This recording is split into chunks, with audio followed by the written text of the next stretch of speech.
Hello guys, it's Mo here. I just want to say thank you so much for the congratulatory messages, for the subscription. I see a lot of subscribers and I've been getting a lot of questions regarding the steps to take on moving to Australia as a teacher. If you're new here, hi, my name is Mo. I'm popularly known as Aussie Life with Mo, and thank you for joining us. If you haven't subscribed yet, please hit the subscribe button and let's get started. This is a very spontaneous video, like I didn't really plan for it, but I just thought to drop this video for people who just joined us and just watched my video. So they've been asking about the steps to take to move to Australia as a teacher.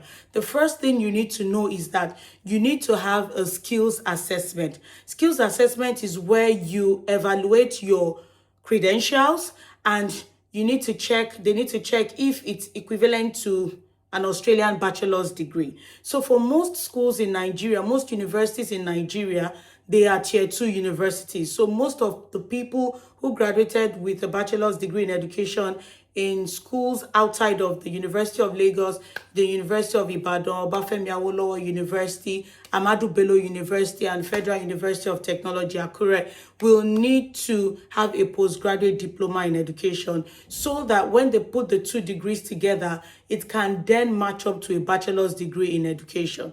Also, aside from the qualification, you will also need to have done 45 days supervised teaching practice, which means your teaching practice can be in either a primary school setting, a secondary school setting, or an early years setting. Now, the assessing body for the early years teachers is very different from those of primary and of that of primary and secondary. So I will lay out the two websites for early years teachers and primary and secondary school teachers here so that you can then go and check the requirements needed to successfully assess as a teacher. So once you check the requirement, you will read through and find requirements like for AITSL, 45 days supervised teaching practice, English language test. So you will need to take the IELTS academic test, and you need a minimum of 8 in listening and speaking and a minimum of 7 in reading and writing.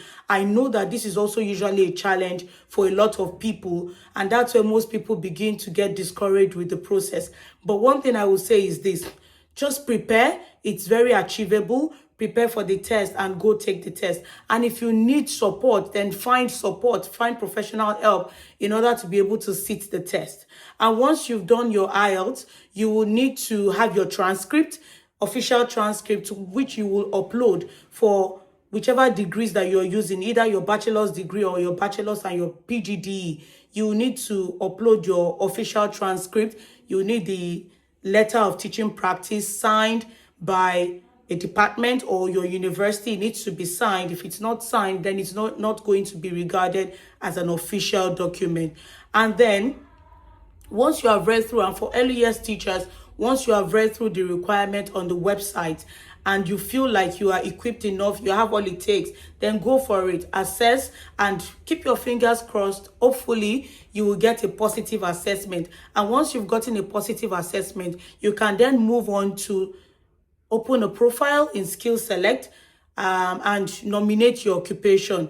Whatever it is, whether early years, whether primary, whether secondary school teacher, you can then express interest and then wait for you to be invited. And if you decide to choose the work pathway, you will just need to keep checking, keep researching, and looking out for employers who are willing to sponsor. And one thing I will say is this: once you have your skills assessment, you should be able to then use that as well to apply for jobs. I'm going to stop here for now, but if you have any questions, you can drop your questions in the comments, and please follow me on other socials like Instagram and TikTok. I remain Aussie Life with Mo on all my socials. You can follow me on there as well and follow my journey as how I moved from Nigeria to Australia and teaching currently in Australia. Thanks for watching, guys, and I'll catch you on the next one. Like I said, this is a very spontaneous video. I just needed to find the time to create this video because of the